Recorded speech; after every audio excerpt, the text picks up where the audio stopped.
Depuis le 28 décembre 2017, il y a des manifestations et des contre-manifestations dans les grandes villes iraniennes. Dans l'émission du 10 janvier, CLA TV a donné la parole à l'expert boursier Dirk Müller.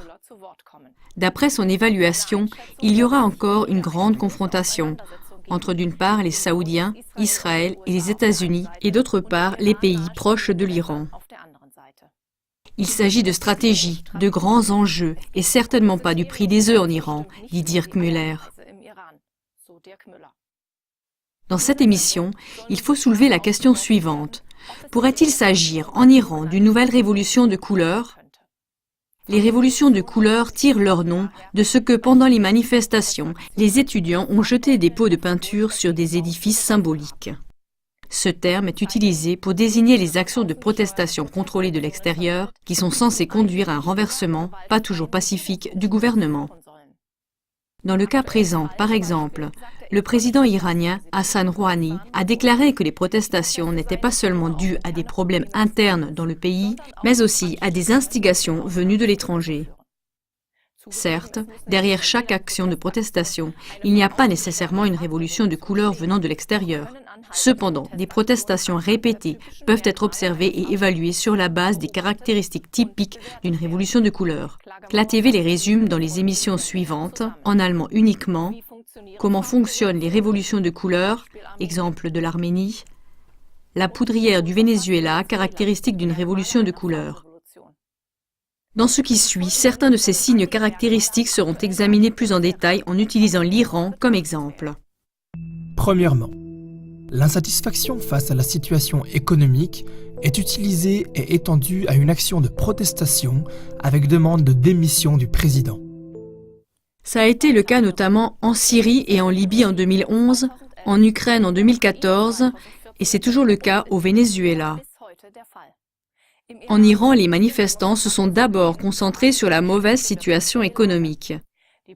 Cependant, les protestations ont pris un caractère de plus en plus politique et étaient également directement dirigées contre le chef religieux, l'ayatollah Ali Khamenei, comme l'ont relaté les médias occidentaux. Deuxièmement, tous les pourparlers gouvernementaux sont rejetés par les manifestants. Le commentateur politique de l'agence de presse iranienne More News Agency a déclaré dans une interview avec RT Deutsch que les revendications légitimes des manifestants pour de meilleures conditions de vie ont été satisfaites par tous les fonctionnaires du gouvernement. Afin d'apaiser les manifestants, le gouvernement a suspendu la hausse prévue des prix du carburant et dans un premier temps, il a également arrêté les projets de suspendre les paiements directs aux nécessiteux. Il faut maintenant voir si les manifestants se soucient vraiment de la situation et s'ils acceptent de discuter ou s'ils maintiennent leur position pour un effondrement du gouvernement ou du système. Troisièmement, une partie des manifestants sont formés à provoquer les forces de sécurité où les manifestants sont infiltrés par des terroristes salariés violents. Le commentateur de More News Agency a déclaré que les premières manifestations étaient des manifestations pacifiques. Il a ajouté « Cependant, la protestation légitime a été plus ou moins accaparée par un groupe d'émeutiers qui ont tenté de déformer violemment les manifestations. C'est pourquoi le public s'est dissocié des actions violentes. »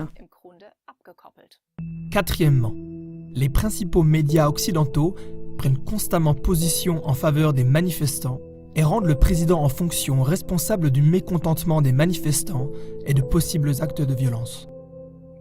Selon les médias, au moins 21 personnes seraient mortes jusqu'ici dans les émeutes. Les principaux médias occidentaux donnent l'impression que le gouvernement est responsable des morts et des blessés. D'autre part, le commentateur de More News Agency a parlé des nouvelles falsifiées des grands médias. La plupart des victimes avaient été tuées par les manifestants armés ou lors des émeutes. Cependant, les médias ont diffusé des images d'incidents brutaux en provenance d'autres pays et ont accusé faussement les forces de sécurité iraniennes. Chers téléspectateurs, méfiez-vous donc des condamnations prématurées de la part des médias. Sur la base des caractéristiques mentionnées d'une révolution de couleur contrôlée de l'extérieur, examinez la suite des événements en Iran. Vous pouvez voir à la suite un extrait de la nouvelle émission de RT Deutsch Echo Kammer, du 5 janvier 2018. Il confirme de manière impressionnante les déclarations du commentateur de l'agence More News Agency ainsi que certaines caractéristiques d'une révolution de couleur. Ce qui a commencé par des manifestations pacifiques pour demander un progrès économique s'est donc rapidement intensifié. Et les médias ont insisté sur les revendications contre le gouvernement. Et c'est précisément à ce point de jonction entre des faits assurés et la spéculation ciblée que le blé est séparé de l'ivraie. Absolument. Dimanche dernier, ZDF a relaté de façon générale des manifestations massives contre le gouvernement iranien. Des manifestations dans tout le pays. Le gouvernement iranien veut prendre des mesures sévères contre les manifestants. 2 morts. 2 jours plus tard, ZDF a dû faire marche arrière car les documents présentés dataient de 2009. En plus des enregistrements de la télévision publique, les journalistes n'ont souvent que des vidéos privées postées sur le net, comme ces photos qu'on a utilisées hier. Elles sont censées montrer les débordements récents des unités gouvernementales. En fait, elles remontent à 2009 et ont été rediffusées. En outre, le directeur adjoint de l'organisation Human Rights Watch, Kenneth Roth, n'a pas eu peur de diffuser de fake news après le déclenchement des manifestations. Le 31 décembre, il a affirmé que les manifestants réclamaient la démission du chef spirituel, l'ayatollah Khamenei, en utilisant des images d'une manifestation en faveur du chef spirituel. Oui, à ce sujet, il y a eu aussi des manifestations pro-gouvernementales en Iran. Que disent les gens dans la rue au sujet des manifestations? Regardons cela. Les réformes économiques doivent se poursuivre. À bas l'Amérique et Israël. De son côté, Trump non plus ne parle probablement pas le persan, mais juste après l'éclatement des protestations, il s'est mis à chanter ce qui suit. Malgré son terrible accord avec l'administration Obama, l'Iran échoue à tous les niveaux. Les super-iraniens sont opprimés depuis de nombreuses années. Et ils ont faim de nourriture et de liberté. Outre les droits de l'homme, l'Iran est privé de ses richesses. Il est temps que cela change. C'est quand même étrange de voir à quel point Donald Trump interprète les protestations et comme nos médias le suivent si vite avant même de savoir ce qui se passe. Eh bien, ça te rappellerait quelque chose par hasard? Oui, en effet. Par exemple, la Libye et la Syrie, où il y a également eu de violentes manifestations et des morts. À l'époque, c'était tout de suite clair pour les dirigeants de l'UE et des États-Unis que les seuls responsables étaient Kadhafi et Assad et qu'ils devaient partir. Mais avec Assad, le calcul n'a pas fonctionné. Dans un premier temps, de jeunes Libyens ont protesté à Benghazi et ils ont présenté au gouvernement des revendications légitimes. Plus tard, les protestations se sont intensifiées. Avec l'aide du monde extérieur, bien sûr. Nos médias de qualité ont battu du tambour pour la guerre et alors les terroristes islamistes ont très rapidement pris le commandement avec l'aide de la zone d'exclusion aérienne de l'OTAN. Notre message à Kadhafi est clair. Dégage, va-t'en. Tu n'as pas d'avenir dans ce pays. Ces gens, tes concitoyens en Libye, ne veulent plus de toi. On a vu comment tu traites brutalement les gens et comment tu les tues. À Benghazi, à Misrata, à Zintan. Et il est temps que tu partes. Alors c'est comme ça. Partout dans le monde, les gens descendent dans la rue pour exprimer leur frustration. Le problème, c'est l'indignation sélective qui, curieusement, n'affecte que les pays qui ne se comportent pas comme le souhaite la communauté occidentale de valeurs. Comme dans le cas d'Assad en Syrie. D'abord le porteur d'espoir, puis le dictateur. Sous la bannière de la liberté et des droits de l'homme, on arrive à faire passer facilement les intérêts occidentaux. Prenons un exemple contraire, le royaume de Bahreïn. Là aussi, les manifestations de masse contre le gouvernement continuent d'avoir lieu. Un gouvernement pour qui les droits de l'homme sont d'ailleurs un mot totalement inconnu.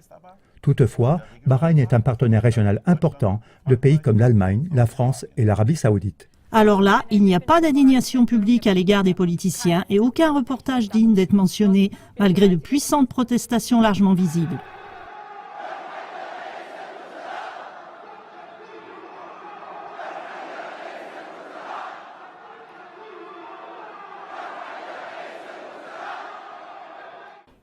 Et tu sais qui couronne tout ça? S'il te plaît, ne me torture pas. Cette vidéo de 2011 du Bahreïn a été récemment recyclée et diffusée comme un virus sur le net, sous forme de protestation de masse iranienne. Contrairement à l'original qui a été publié il y a 7 ans, le scoop a été cliqué plus d'1 million de fois en quelques heures. Là encore, c'est l'indignation sélective, maintenant intensifiée par Internet. Des journalistes bien connus ont également diffusé cette fausse nouvelle, comme Ali Al-Ahmed, un soi-disant journaliste d'investigation basé à Washington. Il s'est bien ridiculisé sur Twitter. En tant que spécialiste de la région du Golfe, il aurait dû faire la distinction entre le drapeau de Bahreïn et celui de l'Iran. Un cas de daltonisme ou peut-être prenait-il ses désirs pour la réalité? Le président iranien, Hassan Rouhani, a déclaré que les protestations étaient légitimes, tout en condamnant la violence et l'instrumentalisation des insurrections depuis l'extérieur. Cependant, on cherche en vain dans ses propres paroles l'autocritique quant à sa politique économique. Contrairement à son prédécesseur Ahmadinejad, conservateur en termes de valeurs, mais sociopolitiquement d'extrême gauche, Rouhani peut être qualifié sans hésitation de réformateur néolibéral. La colère des pauvres est donc aussi due à sa politique. En parlant d'instrumentalisation, en 1953, la CIA et le MI6, en s'appuyant sur des manifestations, se sont débarrassés du premier ministre iranien élu démocratiquement, Mohamed Mossadegh. En 2013, les premiers dossiers de la CIA ont été dévoilés et maintenant, quiconque s'y intéresse peut lire par lui-même comment les services secrets ont organisé le coup d'État. Pour en savoir plus, voir deutsch.rt.com. Le 4 janvier, en réaction aux manifestations, il a été annoncé que les États-Unis avaient prononcé de nouvelles sanctions contre 5 fabricants d'armes iraniens produisant des missiles balistiques. Par contre, cette fois-ci, les Européens ne semblent pas agir de concert avec les Américains. Alors qu'en 2011, Sarkozy était encore le chef de file des libérateurs de la Libye, Emmanuel Macron exprime des pensées inouïes. Le ton de ce que propagent les États-Unis, Israël et l'Arabie saoudite est un ton qui pourrait presque nous conduire à la guerre. Macron a mis en garde contre l'exploitation géopolitique des manifestations et contre la relance de l'axe du mal. Aujourd'hui, Trump voit déjà plus loin. Un porte-parole de la Maison-Blanche a expliqué que l'administration Trump envisage de nouvelles façons d'aider les Iraniens. Tout ce que je peux dire, c'est « au secours, les aides arrivent ». Afin d'avoir une image aussi claire que possible de la situation, notre collègue Maria Jansen s'est entretenue avec le professeur natif de Téhéran, le docteur Hamid Yousefi. Il est entre autres professeur aux universités de Saarland et de Potsdam. Cette interview se trouve sous la rubrique Interviews et RT Actuel. Oui, amuse-toi bien en la regardant. Et à la prochaine fois, chers téléspectateurs. Continuez à nous rester fidèles.